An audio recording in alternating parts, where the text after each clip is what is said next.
Can I ask you the same question to Alba? Because again, people don't talk about him as one of the great strikers, but the record he's got at Arsenal is pretty special, isn't it?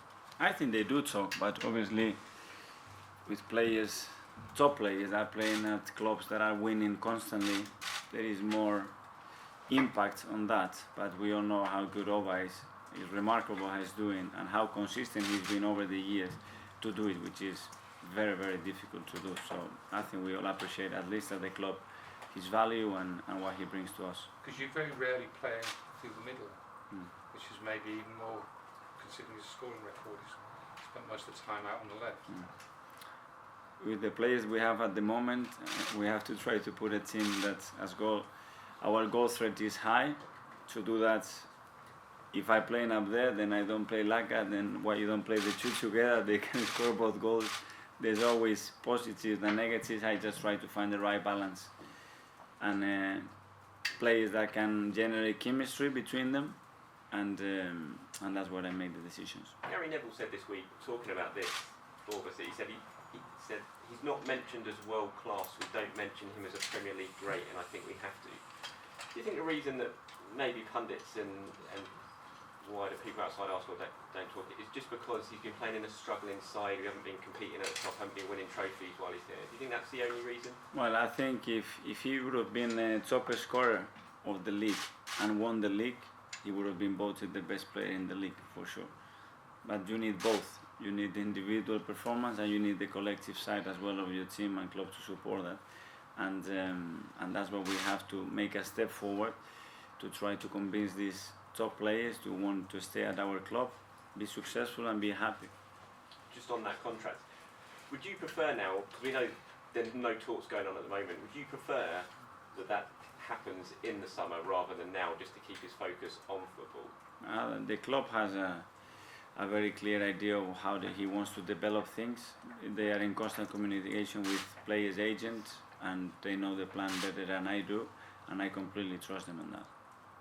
Mikel, can I just ask about Bernd Leno? You played him last week in Europa League, whereas in the past managers here have rotated their goalkeepers for that competition. I think you made a few good saves last week and also on Sunday. Have you been impressed, maybe even surprised by just how good he is since you came in? Yeah, I've been really pleased with his performances. I've been really pleased with the person that I'm getting to know, how professional he is as well.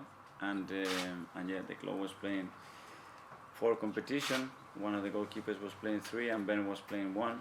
And I wanted a little bit more balance at the moment. And that's it. When Ben at the moment is the number 1, if Emi oversteps, he starts to perform better, he will be number 1. And whoever I think that is better to play, he will play.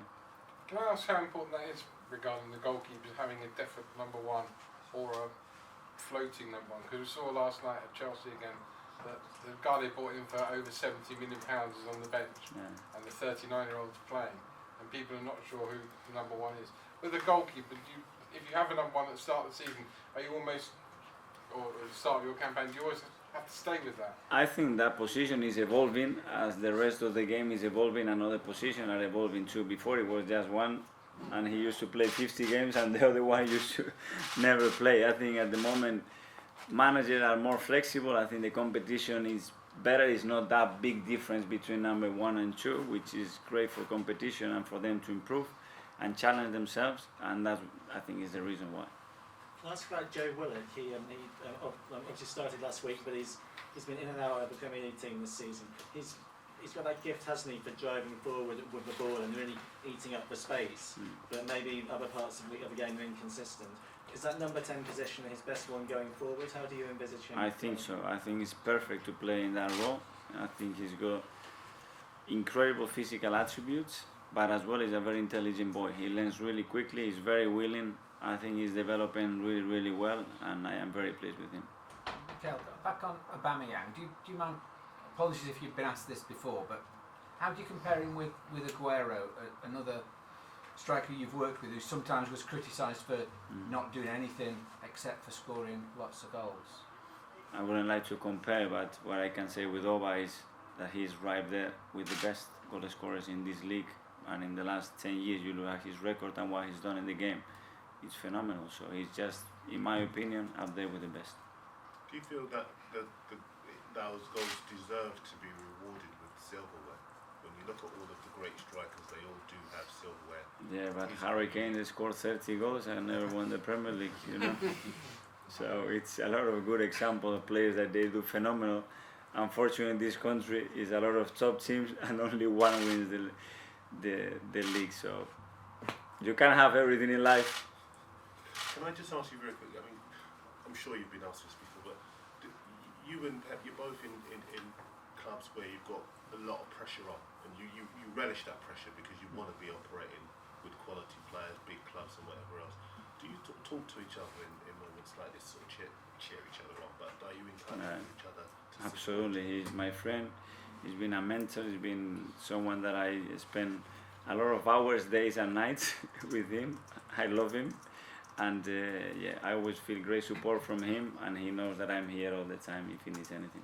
Does he give you advice? Do you talk through with him? When Yeah, we talk about a lot of things. Yeah. They obviously put their. I don't love school enough to give the details of that, but I'm presuming you're quite supportive of him in the situation he's in, and you hope he stays in this league. Yeah.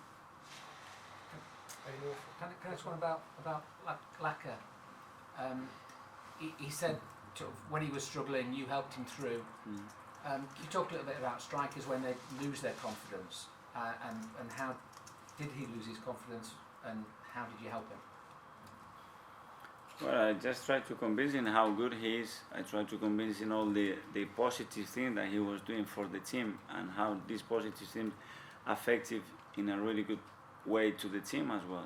That it's great that you can put that ball in the net, but it's a lot of aspects of the game that you're doing really well. Keep doing those, don't lose them, and the rest will come, because you have incredible ability to finish, and his attitude has been so good. Yeah, he was a little bit down because obviously the pressure increases, the days go past, and then he scored 2 in 2, and hopefully many more to come. Did he lift him? Have the goals lifted him? I think so, obviously. I think the biggest and the most powerful thing for him was the reaction of his teammates. When you really feel that they are behind you, they all care about you, and they show you that type of reaction, he was like, wow, it was worth it, obviously. Mikel, how important is the Europa League to you and this squad? Very important, because it's a competition that we want to win. It's a competition that gives us the chance to play in the Champions League next year, and it's Europe. It's a big challenge. It's great to go away in the stadiums like we did last week in Athens, and yeah, it's a challenge. I'm looking at the match last night between Bayern Munich and Chelsea. Obviously, Bayern put in a very consummate performance against a team that, like you, is a work in progress. It was a very complete performance by a team at the top of European football. Would you encourage your players to look at a team and players and a game like that and say, that is where we want to be, that is what we can learn from? Well, you learn from those games. Those games are won in the boxes, and with every time Bayern Munich was in the opponent box, boom, it was a goal, and that affects the story of the game massively, and then they can play, and the game management of those teams when they are in those situations is so good, and then it makes the opponent look vulnerable, but that's the power of players and clubs that they've been in those situations many times. They know how to handle them, and they expose you if you're not at your best. So would you ever say to your players, for example, look at what Bayern did last night, I want you to be like that? Yeah, we can use example of the players, clubs, situation, game moments. Yeah, of course. Okay, last Thursday, you said that you weren't happy with the first 10 minutes, but the team showed a lot of character in that game to come away with the win. And on Sunday as well, they fell behind, showed a lot of character before. And before you arrived in games like that, they almost certainly would have lost. Can we start now to see this team as a group of fighters again? I don't know, you have to be able to do that in a very consistent way through long periods, to establish whether this is a theme in your team or not. It's still to see, we will see in the reactions, the things are going to happen in the next few weeks, how we react, but hopefully it's a trend that is going upwards, that they believe that they can always change the situation and improve it, and convince them to try to maintain to do that. Sorry, my last question is not actually about the game or necessarily Arsenal. We've seen matches in Italy played behind closed doors because of health reasons. People wondering whether the Euros are going to take place this summer. Are you currently involved in a European competition whereby you don't actually know whether it's going to finish? Yeah, but that's the situation that there is at the moment. It's a bit of panic. We are following what the authorities are saying, what the club is leading this process at the moment. The doctor is giving advice all the time, the things that we can do and prevent.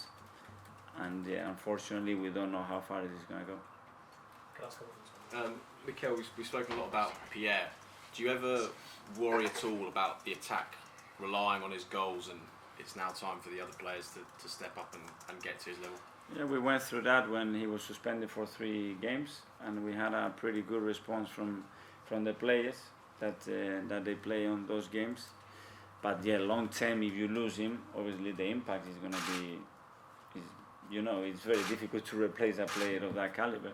But hopefully we can keep him and maintain him, and we don't have that issue to resolve. And in terms of all the talk that goes around, we saw Alex asked about it, Pierre's talked about it.